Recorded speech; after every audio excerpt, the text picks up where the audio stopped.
woken up of a morning and felt that somehow you were not yourself? Well, luckily, according to movies and TV shows, you're not the only one.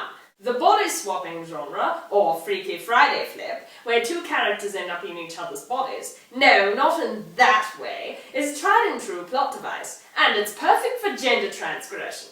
Usually, people end up in the body of a vastly different person of the same sex, but every now and again the hilarity comes from someone waking up and not only being a vastly different person, but on top of that, a different sex. For most people, their gender is a very big part of their identity, and waking up as a different biological sex is vastly disorienting at the best of times. Well, not for me. This is the third time it's happened this week. But anyway, onto the review. Boy Meets Girl is a show with a deceptively generic title, but instead of being about two dinky little star-crossed lovers sitting in the top carriage of a Ferris wheel, it's about Martin Freeman and Rachel Sterling switching bodies. However, unlike most body swap tales, no one believes them. On to the plot. Veronica is a fashion editor of a magazine, and Danny is a conspiracy theorist who works in a hardware store. They are coincidentally present at a power station when a lightning bolt strikes, knocking them both down. When Danny wakes in the hospital, he is horrified to realize that he is now in Veronica's body. This is a dream.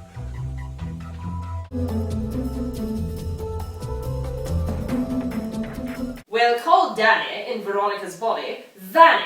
Vanny has tremendous difficulty dealing with what has happened to him, particularly as Veronica's boyfriend, Veronica's friends, and everyone that Veronica knows still thinks that he's Veronica, and he's a heterosexual, cisgendered man now trapped in a woman's body, which has to be an ordeal for anyone.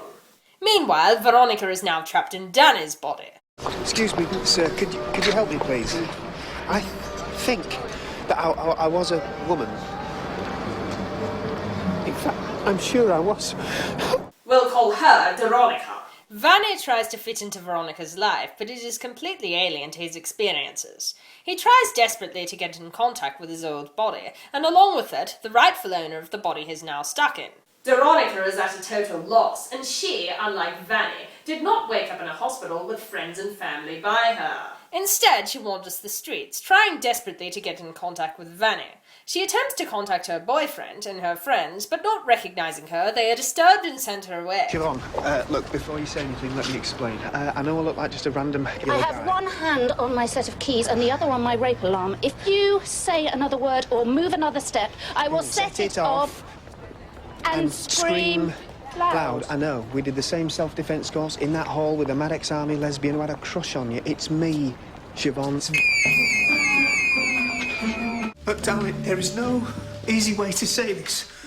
But remember the accident? The accident? Yes, but you're better now, aren't you? No, baby, please, it's me. It's me. You prefer classic rock to modern music. You love ELO and Elton John. Eventually, Veronica is committed to a mental hospital. Vanny meets with his work colleagues and tries to get them to help find Veronica. Eventually, he has a breakdown and ends up in the same mental hospital as Veronica. Both patients insist that they are in the wrong body, and are dismissed as suffering from psychosis, which seems strange because I would have thought they'd be diagnosed with gender dysphoria. The only mad thing I talk about, being a man trapped inside a woman's body, is true.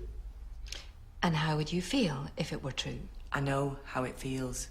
Veronica escapes from the mental hospital, and Vanny follows her, only to be recaptured. Veronica is then wandering the street, when an old man decides to take her as a rent boy. Almost making this the second time that Rachel Sterling has indirectly been a rent boy. Need some money and a place to stay. How about I give you 20 quid and you come back to mine? She declines. Veronica's boyfriend wants to have Vanny undergo ECT. Vanny, however, has had ECT and antipsychotics before and knows that they'll damage his memory, so he decides to pretend he's Veronica again so that he can be released. I just wanted to see if you believe me. And now it's got out of hand. Of course I'm not a man. Of course I'm Veronica. Meanwhile, some criminals find Veronica and insist that she pays Danny's debt. Veronica is forced into committing a robbery, only to have the plan go awry when she runs into Vanny. Some more shit goes down, and eventually the two manage to get themselves struck by lightning again, and change back into their original bodies. Danny, is it you? Are you back? God. V, what you put me through? Are you a man? Are you back to Danny? Yeah, I'm Danny. Not the one you knew. What does that mean? Now, what would I do in this situation? Obviously not much, because it wouldn't make much of a difference, but oh, I don't know. Let's ask Infamous Phil!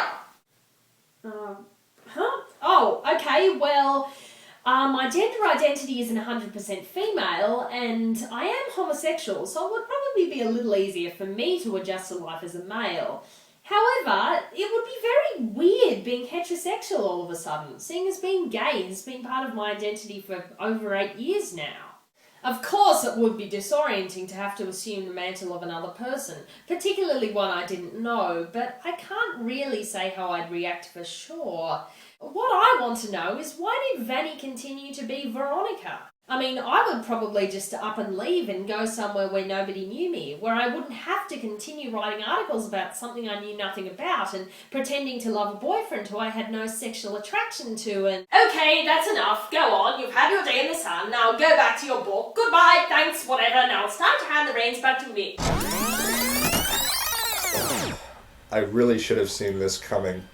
Am I really going to be stuck here in this guy's house with his collection of horror DVDs, in his clothes?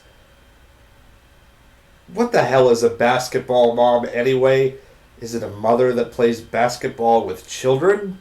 Is it the literal mother of a basketball? Am I a basketball? Never mind, it's not important. There's not much I can do about this anyway, so I might as well just continue with the review.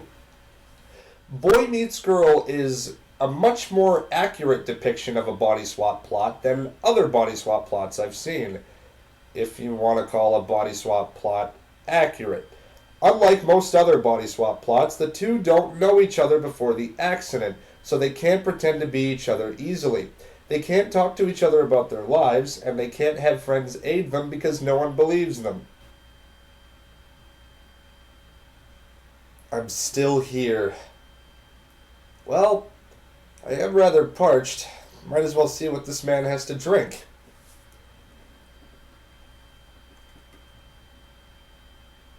I'm not that thirsty.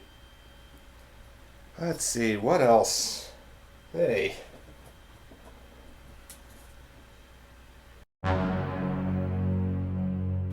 This looks pretty reasonable. Cheers, CM.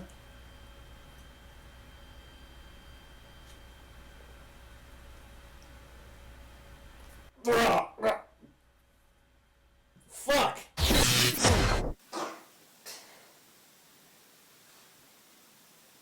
Oh, well that didn't last long. Okay, now it's on to the question you were all waiting for. How did Danny and Veronica do as gender hipsters? Well, simply put, they aren't. They have strongly cisgendered heterosexual identities and are forced into the change. They in no way choose to be gender transgressive or have it as part of their identity. Much of the plot is how Vanny now deals with being in a woman's body. Have you passed your test, love? Bloody women drivers! You want to argue about my driving? Fine, get out here and we'll sort it, but I'm not a bloody woman, all right? Oh, I don't know how anyone can wear these. They're like instruments of torture. Perhaps we should export them as part of our not-so-ethical foreign policy. There is not much focus on Veronica, which seems a bit of a shame because she seems to be having it far worse than Vanny is. Danny Reed. Homeless, poor and insane. Great. That's just great. I suppose this makes a change from most gender swap plots, which focus more on a feminine heterosexual woman being in a man's body, because there's nothing more hilarious than seeing a man act feminine. Part of what makes this series good is seeing Martin Freeman and Rachel Sterling act subtly feminine and masculine respectively. It's not as if Danny suddenly comes across as a camp mincer the minute that a woman's mind is transferred into his body, and it's not as if Veronica comes across as insanely, grotesquely butch. It's the little mannerisms that make it.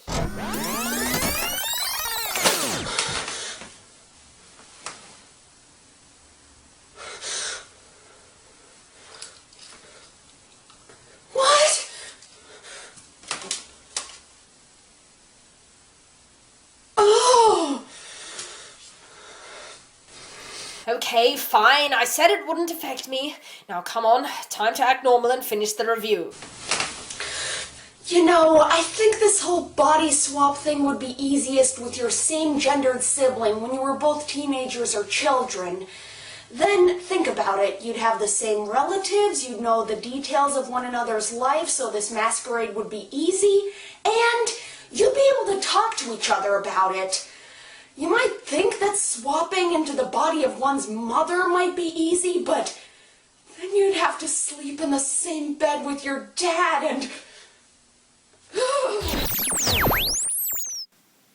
Okay, this is really getting old. Anyway, I've only seen this kind of plot enacted with cisgender heterosexual people. Wouldn't it be great to see a lesbian swapping bodies with a heterosexual man?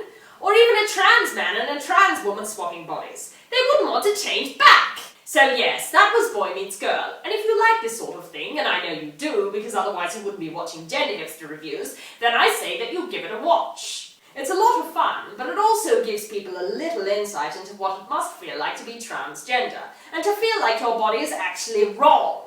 Yes, it's not exactly the same thing, but both characters act with an appropriate level of distress and dysphoria. And for people who don't even understand the concept of transgender, then something like this might at least start them thinking. Minion! Minion! Why the fuck am I suddenly in the wrong house?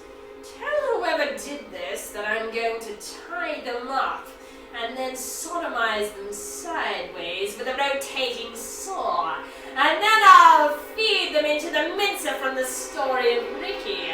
And then I'll stomp up and down on all of the pieces until they've had enough. Oh, for the love of... You're not the girl you think you are.